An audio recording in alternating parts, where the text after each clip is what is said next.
Okay, so what do you get when you mix 3 DNFs with 2 disqualifications in a race? A Formula 4 race? Logan Sargent's first points in F1. All right. Welcome to Turn 1, a Formula 1 podcast.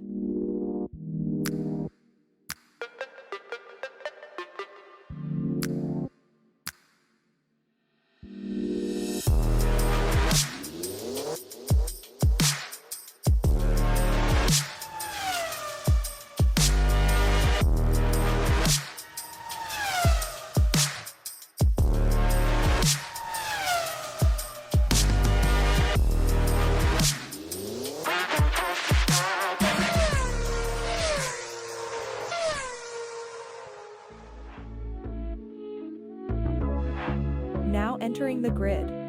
Here are your hosts, Thomas and Jeremiah. Welcome to Turn 1. We are your hosts, Thomas. And Jeremiah. And today we are recapping the United States Grand Prix, which is held every year at the Circuit of the Americas, otherwise known as COTA, down in Austin, Texas. You know what? Coming off of the Qatar race, this was a really good return to form for Formula One. I thought this race was great. Obviously not like a classic or anything like that, but just some seriously good racing. You had a lot of curveballs thrown at these drivers. You had the sprint weekend involved, which definitely messed with some of their car setups, as we found out after the race, which we'll get to. But let's start with some of the pre-Grand Prix events. Jeremiah, walk us through what you got. So I'll run through all the different sessions. FP1, we've got Norris and Carlos Sainz almost colliding. That was fun. Stroll has a problem with his car, more specifically his brakes, which this is starting to get a little old because it feels like every single practice session he's out and can't practice, and I'm getting kind of tired of it. Haas looks fast. Don't count on that, but they looked fast in practice. All right, Q1. Lance Stroll has a huge plume of smoke when they changed the tires, and the brakes just smoke everywhere. Hulkenberg, Alonso, Albon, Stroll, and Sargent are all out in Q1. Q2, we got Zhou Guanyu, Tsunoda, Bottas, Magnussen, and Ricciardo all going out in Q2, leaving your Q3 finishing order for this Sunday race: Leclerc, Norris, Hamilton, Sainz, Russell, Verstappen. You got to really wonder about the Lance Stroll thing. Yeah, I don't know what Aston Martin's got going on over there, but it seems like every practice session and pretty much qualifying, if I'm not mistaken, there's a bunch of different qualifying sessions where he's not in until the very end and gets one lap, if even one. So I don't know what they're doing over there, but it's not good. He did have a decent race after he started in the pit lane, but we'll get to that in a little bit. Yeah, don't ruin the surprise. We'll go into the sprint shootout. SQ1, Hulkenberg, Magnussen, Bottas, Tsunoda, and Sargent all out in Q1. In Q2 or SQ1, we saw something pretty cool. Once again, Max Verstappen completely spins, but instead of doing what every single other driver does on the grid and spinning and being stationed out somewhere in the grass, he does another full 360 and just continues straight like nothing happened. I don't know how he does that, but it's so cool. When was the last time he did that? Like in Hungary or something? I couldn't last tell year? you, but I want to say that's like the third time this season, if not in the past 2 seasons, that he's done a 360 and just continued. He's done it in the middle of a race before. Yeah. So we have Ricciardo, Alonso, Ocon, Stroll, and Zhou all out in SQ2, leaving your final finishing top 10 for SQ3: Verstappen, Leclerc, Hamilton, Norris, Piastri, Sainz, Perez, Russell, Albon, and Gasly. Like how Albon snuck in there. He's again, it's like 50-50, but he's making his way. I love it. So I'll move into the sprint, the actual sprint race itself. So to start this whole thing off, you have Leclerc lining up on the inside in the second spot and Max Verstappen lining up in the first spot. He shoves Leclerc pretty much into the wall, but not all the way, which he still holds his position. That's fine, but that's rough, man. And that's a COTA signature coming off the line as they all go up to turn one. They all try to dive into that inside and push him into the wall, basically. Ridiculous. It's like hockey guys waffle boarding each other. Yeah. Russell gets in trouble as he tries to go around the outside and gets way off the track, completes the pass, gets a 5-second penalty. That sucks for him. Not my problem. Piastri and Sainz make contact, hurts both of them. Piastri the most, with him actually getting damage, and he slowly starts to drop down the order.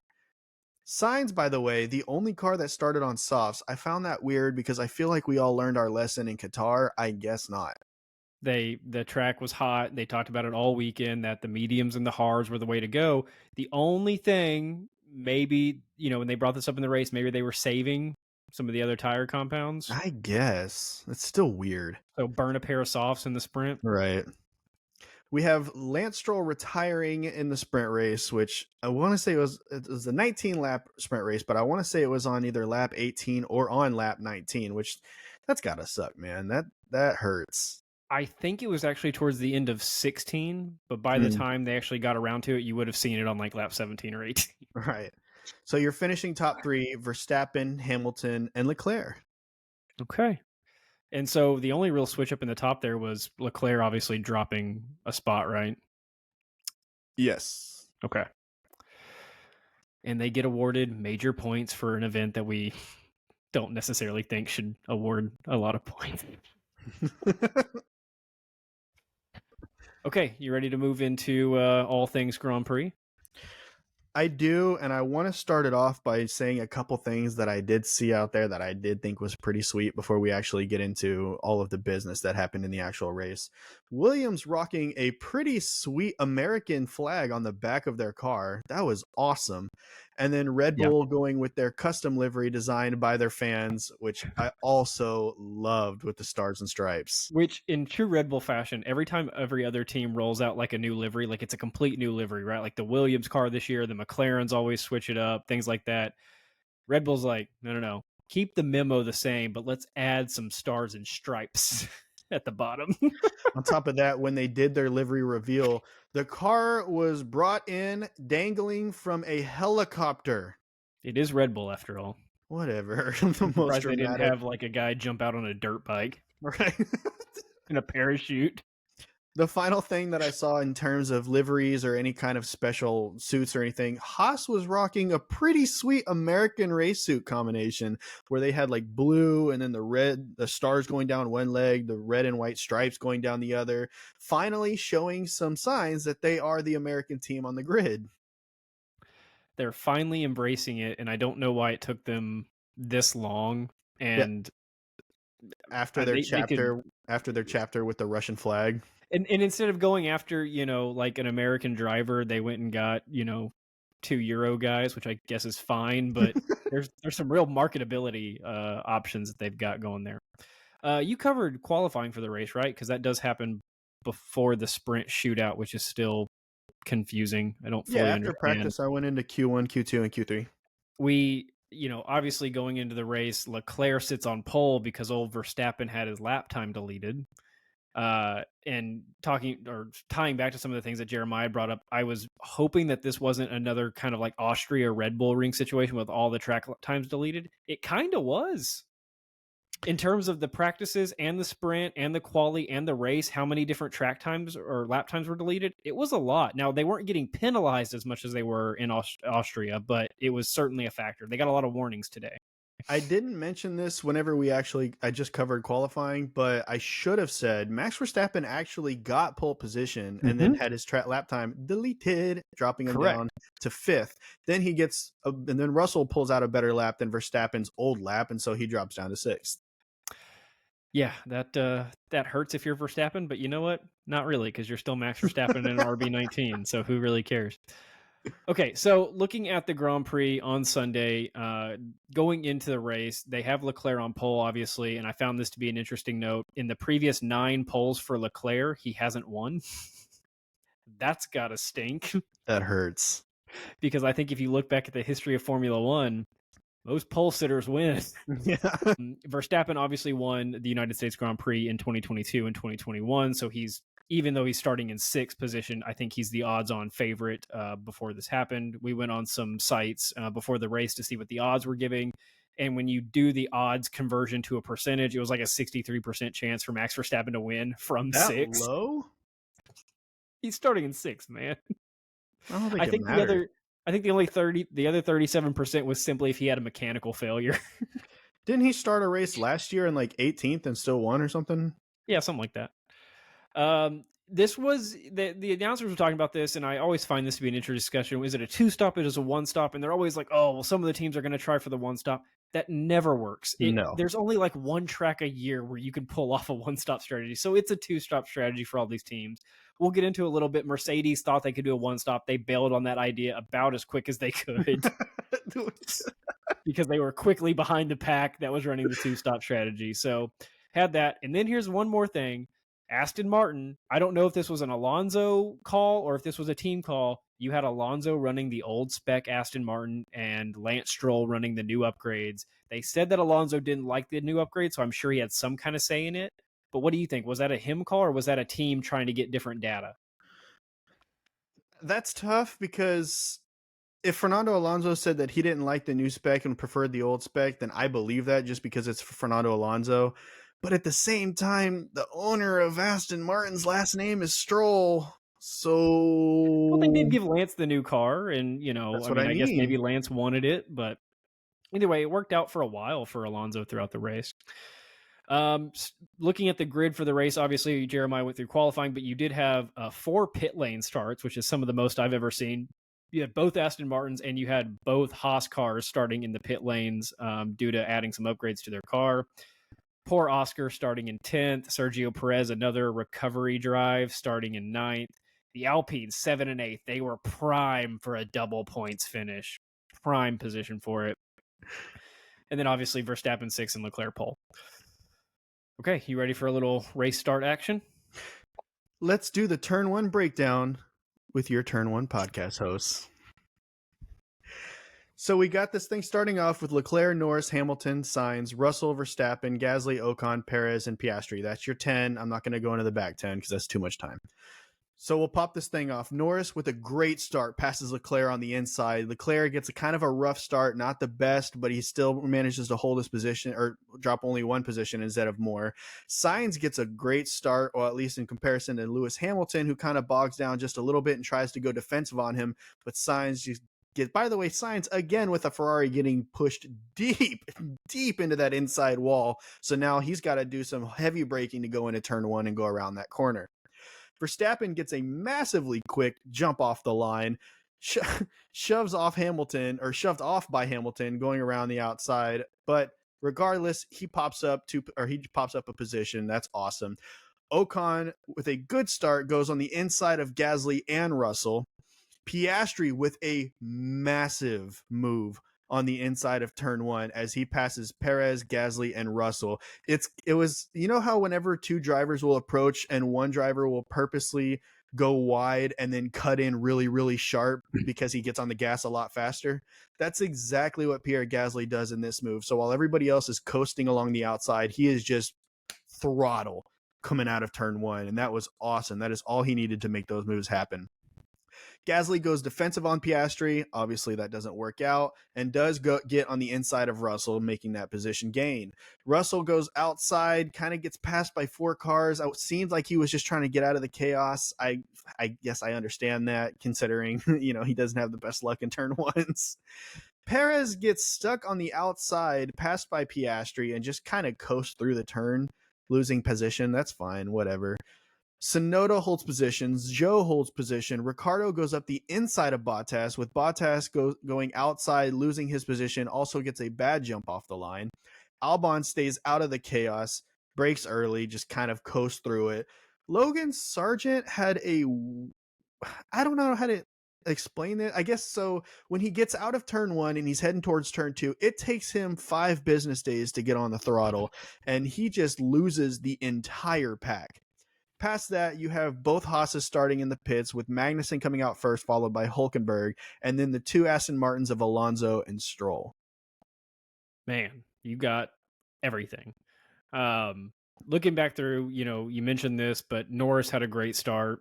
I thought Leclerc bogged a little bit, or maybe Norris just had such a good start that it made it look like he bogged down, but he definitely fell back a little bit. The top 4 had a really good jump on the rest of the pack. They kind of put Verstappen and George Russell in kind of the middle ground between the top 4 and everybody else. The Alpines almost took each other out again. I don't know if you caught that. They I don't know who was on the outside line, but whoever was on the outside Gasly. pushed them. Yeah, Gasly pushed way inside. And then, like you mentioned with Gasly, it was Gasly, right, going into turn one that took that favorable line. The best line at turn one is whipping it outside and then coming back hard inside right over the apex of that turn. That was Piastri, yeah. Piastri. The only thing is on turn one and often throughout the race, you don't have the room to make that move. You can't go fully outside and then all the way back inside because there's always someone there during that turn. So the fact that he navigated the room to do that set him up pretty well. Man, okay. So we come out of turn one, which is obviously a major feature of the race, and there is a little bit of a gap between turn one and turn two. Things kind of spread out a little bit. The cars get a gap in between them. They get kind of in a line. By turn two, we also see the Ferraris running 2 and 3 at this point because Sainz made a move. Verstappen was up to 5th, like Jeremiah mentioned. Piastri up to 6th, huge jump. And then George Russell down to 9th, so he's got to come back a little bit. Cycling through the S-turn or the chicane at Coda, going into turns 10 through 12, Verstappen and Piastri battling for 5th place. We've seen that battle 3 or 4 times this year, Piastri and Verstappen going wheel to wheel, which is super fun to see because I think Piastri is the young, up-and-comer, aggressive kid, and now Verstappen's kind of the older, more reserved driver somehow. And then Perez was stuck behind both Russell and Ocon in 9th, and it kind of looked like it was going to stay that way for a while. Lap 2, huge news for Norris. He pushes the lead on Leclerc up to 1.8 seconds, so that was a big getaway from him. And then kind of the last part to wrap up this opening sequence was Russell and Ocon doing the old switchback changing positions through that end of the first part of the lap. So really cool battles throughout the first 2 laps, I thought, until we kind of got into some of the race drama with retirements and early pit stops and all that good stuff. Okay, I don't want to do a full lap by lap, but I do want to hit some of the key moments and then kind of go back through the race and we can look at some funny radio calls and all that. Key point number 1 that happened, Norris getting the pass on Leclerc off the jump. I mean, he just took it. There was no doubt about it that he was going to be first after turn 1. Yeah, that's one of those things where if you're going to get the inside line, you should make the most of it. And he really did, because not only did he get that jump on Leclerc, but because he got that jump, Leclerc had to get on the brakes a little bit more than I think he wanted to, which then opens up the gap for the rest of the race. Right, because we saw this. A lot of the overtakes are going to be either at turn 1 or at turn, 11 or 12, whichever one is after that DRS zone. Yeah. I think it's 12. So a lot of the overtakes are there because that's obviously when you're coming off a DRS or a straightaway or whatever. If you can be the car forcing the inside line, you make the person on the outside brake late, that suddenly sets up the whole rest of their sequence for failure because they broke late. So now they're off their line. Then they're slow to the gas, and you're just pulling off ahead because you got your ideal line taken care of. Unless you're Carlos Sainz, in which case you hit the nastiest switchback possible and just get on the throttle as soon as possible. It can happen. You can nail it, but it's always that braking late that catches guys. Second big thing, Verstappen with the undercut on lap 16 or 17. There was a couple pit stops before. Obviously, we had the damage, which we'll get to in a minute, but he was the first major player to pit, and that was on lap 17. Which threw out the idea immediately for him of doing any one stop because, like the announcers, Crofty and Brundle were saying, anybody doing a 2-stop has to at least make it to lap 20 to make sense. He was on lap 17. And who immediately starts pitting on lap 18? Everybody else. Well, see, that's where it gets weird because typically we're used to seeing the Red Bulls and more specifically Max Verstappen staying out there for super longer than everybody else because they always have the great tire degradation where they can keep it and go another 4, 5, 6 laps after everybody else is pitting. And we always see the Ferraris, typically the ones in the front that are first to pit. We didn't really see that this time as Max goes for a massive undercut. I thought that was pretty cool. And it worked. Yeah. The next one, so laps 19 through 21, these were the key laps for Mercedes. So Mercedes allowed literally everybody else pit on laps 17, 18, and 19. And Mercedes was kind of the only big front runner out there that hadn't pit at that point. And so you start asking the question, are they doing it? Are they going the one stop or what? So they start asking the drivers about tire degradation. They go to Lewis and they go to Russell both and they say, hey, can you make these tires last 5 more laps? Lewis is like, no, man, I'm struggling. Yeah. And George Russell just says, yeah. Yeah. Which, by the way, horrible call for George Russell, but horrible call. And they brought him in anyways 1 lap after Lewis. Right. So their one-stop plan fell through, and not only did your plan fall through, you're now behind all the other teams that ran the two-stop from the jump and pitted a lap or two before you that had clean laps on fresh tires. Yeah, I want to say whenever they pit, Max Verstappen was, I want to say 7 seconds behind Lewis, but whenever they got out of the pit, he was 4 seconds. So I was like, oh no. It made a huge deal, and I worried a little bit about Mercedes throughout the day. We'll get to the results and all that, how that shook out. I think it didn't hurt them that bad. I don't think they were going to be in contention to win, really. There was a chance Lewis could have been at the end, but George kind of held position. Lewis kind of just held the top 3 or so. I will say, I don't know if I want to save this for the end or not. I don't. I will say the fact that they did hold Lewis for as long as they did, he came out on medium tires that were good to go at the very end of the race, and that's why he was able to catch Lando Norris and start making a play at Max. Maybe if Mercedes had pitted him a lap or two earlier, then he could have had a better play at Max, because you remember Max was actually struggling with his brakes during the entire race in general, but more specifically at the very end. So much so that he was getting a little angry, but I'm sure you've got a couple radio calls there for me. So let's get into point number 4, which is Max Verstappen hates his brakes on that car. Yeah. So all day long, we can go back through the radio calls, but literally the entire race, Max was saying that he was struggling with braking, yelling at his engineer, which they have a fantastic relationship with, but yelling at him constantly to stop talking while he's braking. Don't talk to me when I'm braking. Don't tell me about the gap to Lewis while I'm braking. Just over and over again. And it did almost set up a final 2-lap battle as Lewis closed the gap to about 1.8, 1.5 seconds. And you thought there could be something if Max just had some kind of major technical malfunction. Which I don't necessarily understand the fact that Max had the braking problem, because I feel like that's typically something that they'll fix way early on, and that's something that he was complaining about in FP1. So if you're complaining about the brakes in the only practice session that you have, I would assume you would do something about it, but I guess at the end of the day, it didn't really matter. Plus, at the very end there, Max gets DRS on one of the back markers, which gives him just that little bit of edge that he needed over Lewis Hamilton. Which I know that's like a safety thing, like, hey, get around this car quickly, but that also kind of seems a little unfair. It shouldn't be allowed. It definitely shouldn't be allowed. But it's definitely a, hey, let's just get you around this guy as quick as possible type of deal. And I don't know why he was nursing brakes. I guess, I listened to some of the interviews and all that, but I think it was either a matter of he had to really think about it because the brakes weren't reacting to how he thought he would, or it was a physical effort thing. We know how hard it is to push the brakes on the F1 car. It's almost impossible to physically push the brakes on an F1 car. Yeah. I wonder if they were just making him fight it more. Another question that I had is, why does Max Verstappen want silence in the braking? Is it just a focus thing, or is he listening for something specific? Well, that's what I was trying. I mean, I don't know, but that's what I was kind of getting at with like the mental thing. Maybe the brakes weren't responding to how he thought they should. So he was having to think about it deeply every single time he went into a braking zone. And then old engineer would get on there 3.6 to Lewis. And he's like, dude, stop. Got to think about how to stop this car.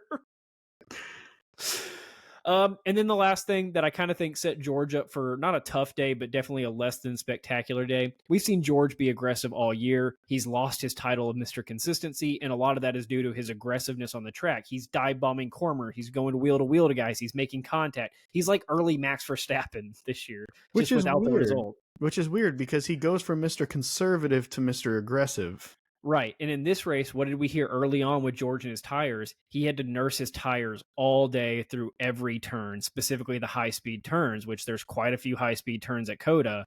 The chicane, the final turn that's like a big U-shape going, there's several. So that just kept him from going up. Where did he start? 8th or 9th? He made it up to 5th. I think if he was aggressive, George, he could have been in the top 3. I don't think so. Or he would have taken himself out. Yeah. Seems more likely. One of the two. Okay, let's look back at some of the moments in the race, and we'll knock these out quickly. Lap 3, we note that Ocon has damage. He retires promptly 4 laps later, I believe, on lap 7. That was with his contact with Piastri. I thought it was from contact with his teammate off the jump, but it wasn't. They went and showed the replay of him and Piastri running into each other. Right. It was, again, Piastri coming into contact with somebody. I don't want to say that it was his fault either, but here's where it gets bad, is that's now the sprint race where he makes contact, loses performance, and now the feature race where he makes contact, loses performance. That's not okay. And in a race, too, where McLaren, where did they end up? doing I standing. mean, Norris got third. Yeah, they did go. Okay, they did move up to fourth, but you're in a constructors battle fight. If you're McLaren, you need all the points you can get, Oscar. Now, granted, the people that they're in a fight with also had a driver retire, so Yeah, true. The other thing was that Max Verstappen, I think we saw this on lap 5 and throughout the day. We've seen this all year, actually. We just never made a note of it. He's very patient this year with his overtakes, and I actually think his patience is allowing him to cut up through the field faster than when he was super aggressive Max Verstappen. I also think that... Oh, go ahead. I was just going to say, we saw the overtake on lap 5 of Carlos Sainz. He made it look super easy because he waited for an opportunity when it was super easy. Which is weird for Max because typically we see that aggression, but I think the only reason he's able to have this kind of patience is because he knows the pace of that Red Bull and he knows more specifically what he can get out of it. Absolutely. Lap 10, Piastri told to charge and coast and lift back to the pit stop because he's also going to retire.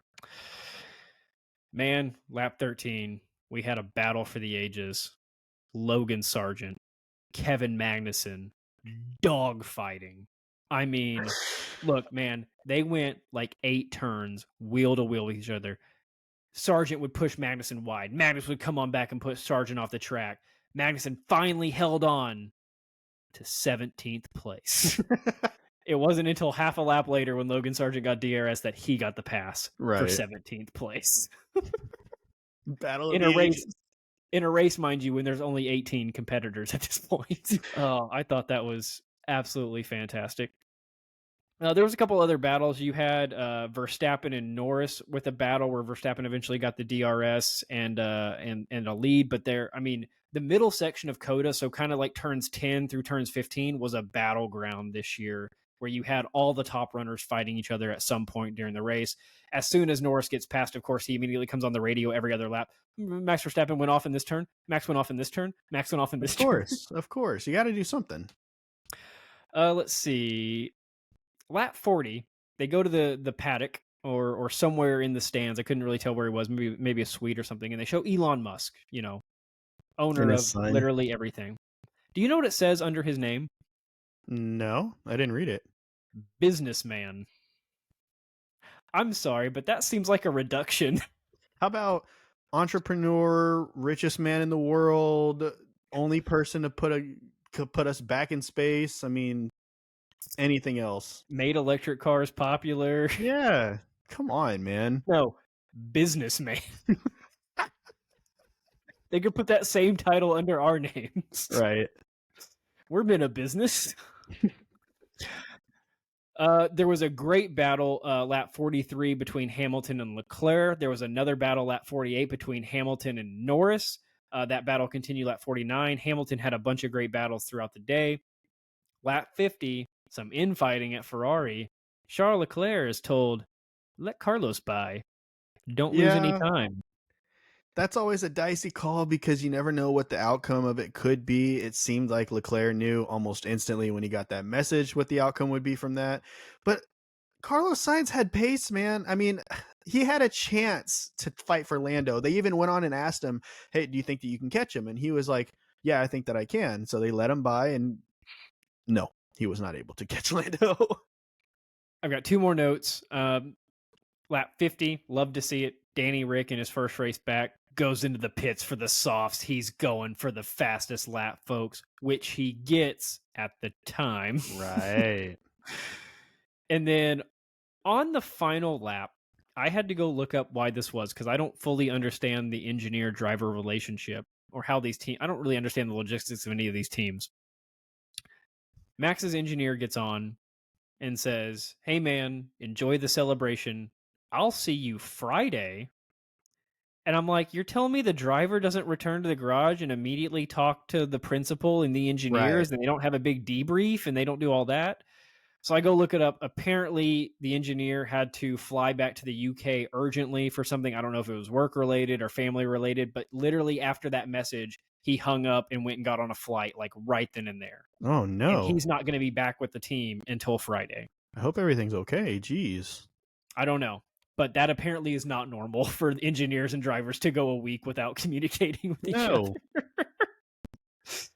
Because he said, "See you Friday," and I rewinded it like 4 times to make sure that's what I heard, and it was. And then I Googled it, and of course there was articles about it because other people were talking about it as well.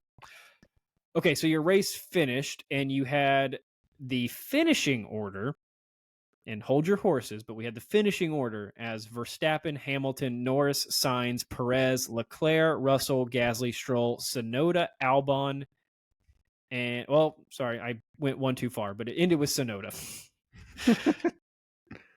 Hours later, because none of this was talked about in the post-race interviews, none of it was talked about in the post-race press conference, none of it was talked about on the F1 post-race show, right? Hours after the race, comes down, who gets disqualified? Oh, Lewis Hamilton and old Charles Leclerc. So that takes Lewis out of the 2 position and Charles out of the 6 position. Everybody moves up 1, and you have both Alex Albon, who I errantly mentioned the first time, and Logan Sargent moving up into the points. Score 1 for America at home. Literally 1. Score 1 point for America at home. And you had, I missed the last note, which was who actually got the fastest lap. Do you remember? There it is. Oh, Yuki Tsunoda decided to pit at the very end, throw on those softs. Originally, he was in 10th place, so getting that fastest lap would have given him double the points. However, because Charles Leclerc and Lewis Hamilton exited stage left, he now moves up to 8th, gets 4 points, plus the extra point for the fastest lap. Ends the total with 5. And takes it from his teammate. Yeah. Which is, you know what, better for AlphaTauri, because Ricciardo obviously not finishing in the points. You don't get to keep that point. Right. Okay, what do you want to get into? I had one more thing that I did want to mention, because this broke my heart, man. Fernando Alonso and Lance Stroll start the race in 19th and 20th. And at one point, Fernando was as high as either 9th, or I want to say it was 7th.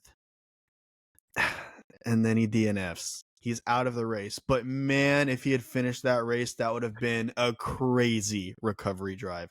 Lance Stroll finishes in the points, so that's an awesome recovery drive for Lance Stroll. And him getting back into the points again for the second race in a row when he desperately needs to be finishing in the points.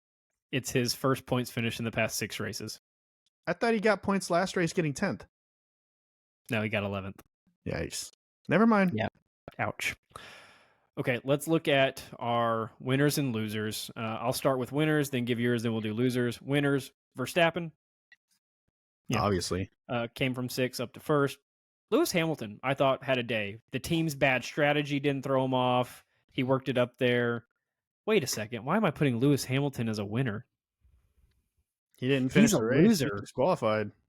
He's not a loser. Mercedes is a loser for not raising their ride package a little bit higher. Oh, we didn't even talk about why they got disqualified. Let me clarify real quick so I don't feel like a complete idiot on this. I made that list of winners and losers like right after the race finished because it was fresh on my brain, and I forgot to edit it after the news dropped. So that's why he's on there. But yes, real quick, let's go back and talk about Hamilton and Leclerc. Do you want to explain the plank and the titanium blocks? So underneath all of the F1 cars, you have the planks and the titanium blocks. That's why you see the sparks whenever they bottom out. Here's the problem, is that plank is a certain thickness to it. And as you go around the track, anytime you bottom out or what have you, that plank will start to lose some of its thickness. Now that's allowed up to a certain degree. Now they only tested a certain amount of cars because they only have a certain amount of time after the races before they pretty much have to start packing up the cars. So they only test, like I said, a few cars, 2 of those cars being Charles Leclerc and Lewis Hamilton. Both of their planks on the bottom, the wooden plank that goes across the bottom of it, was a little titanium blocks within them. Right, was a little bit too thin, which means it falls under the code that they are allowed, therefore disqualified. Now, the reason that this happens is because, one, they only had 1 practice session, so it's hard to set up the car the way you need it to. But their ride height was too low. Therefore, they bottomed out too much, which took too much off of that plank. Now, why did this happen? This is actually not a fault of the cars. I mean, not of the teams. Now, they would have had a better understanding of it if they had had more practice sessions, but this is a fault of the track of COTA itself. A lot of drivers complained about the fact that COTA is way too bumpy. There's way too many bumps all along the track that causes the drivers. Like, you would have thought that they had what is it? What are they calling it back then? Whenever because of the underfloors, they were shaking a bunch. Oh, I can't remember. Dang it. Okay, well, you would have thought that they had that. Porpoising. There it is. There it is. I knew it would come to me.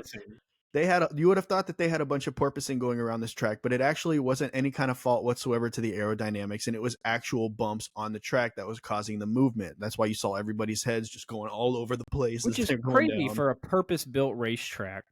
Right, and a matter of fact, in the race, in the final interviews after the race, Max actually mentioned this, that they need to resurface certain areas of this track before next year. In fact, this is something that they've complained about multiple times, not just once. Or not just this year. So now, after what I heard is that next year they are going to be resurfacing a bunch of the track. I don't remember what exact turns it was, but basically they said that the main straight was the only part that was fine. So... Well, in both teams, Ferrari and Mercedes also did blame themselves a little bit, which is why they didn't appeal the disqualification. Right. Both teams said that the sprint race format threw them off of their regular checks of the car, and that essentially the underside of the car just got forgotten about. Oh, no. Is what they said in their interviews, and I think it was actually Ferrari that said it more plainly, but it was certain things got left off the checklist for our cars with the sprint format, and we did not do as much time on the underside of the car. Yeah, well, Lewis Hamilton took it like a champ. He basically said, the points were irrelevant, especially considering it's not like he's going to be chasing Max Verstappen. It's just not going to happen. But what he was more excited about was the progress of the car. The fact that they had such a pace that was either, depending on how you look at it, equal to or maybe even a little bit faster than McLaren. Okay, so really quickly back to this. I'll run through these super quick now, and you do the same. So winners, Verstappen and Sargent. Let me remove Lewis from that list. And let me promptly add Lewis to the list of losers along with Charles Leclerc, Fernando Alonso, Oscar Piastri, and Alpine as a whole, because you had two teams in the top points, and you didn't do very well. Okay, going through my winners. I've got Max Verstappen, obviously, and I've got Lewis Hamilton crossed out because I did the same thing.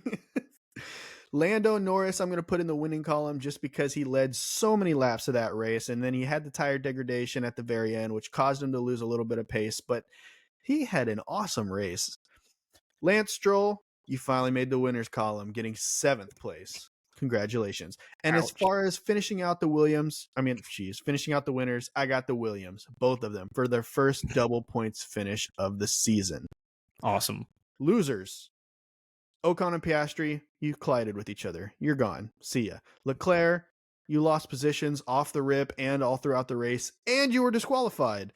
Lewis Hamilton, it's tough for me to put you as a loser just because you had such a great race, but unfortunately, because of your team letting you down, disqualified in the losers column. Cheated in my book.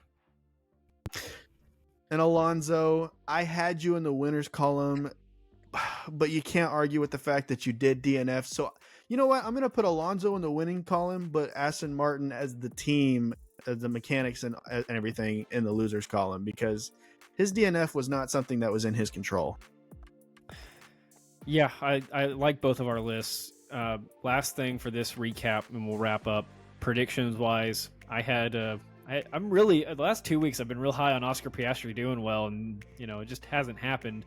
I had him winning, Verstappen getting second, and Norris getting third.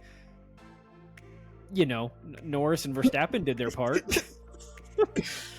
My predictions, I had Max, Lando, and Lewis, and dang it if I wasn't close if it wasn't for this disqualification. So unfortunately, that doesn't end up being correct, and either way, Lando didn't get second. He would have gotten third, but he does get moved up to second thanks to this qualification. So I got 2 out of 3. Awesome. All right, guys. Thanks for watching the Turn 1 recap of the United States Grand Prix. Be sure to check us out on TikTok, YouTube, obviously, which you could watch this on or listen to our podcast. We are at Turn 1 Podcast on pretty much everything out there. But be sure to give us a watch. We're putting out a lot of new content in the short form on YouTube Shorts and TikTok. So we look forward to seeing you there. And also look forward to some Mexico Grand Prix stuff coming out very soon. Guys, right, we'll see you. If you think that Logan Sargent truly showed his colors in getting that first point, and now they're going to make the switch at Mercedes with him and George Russell, I'm inclined to believe you. All right, bye, guys. Bye, guys.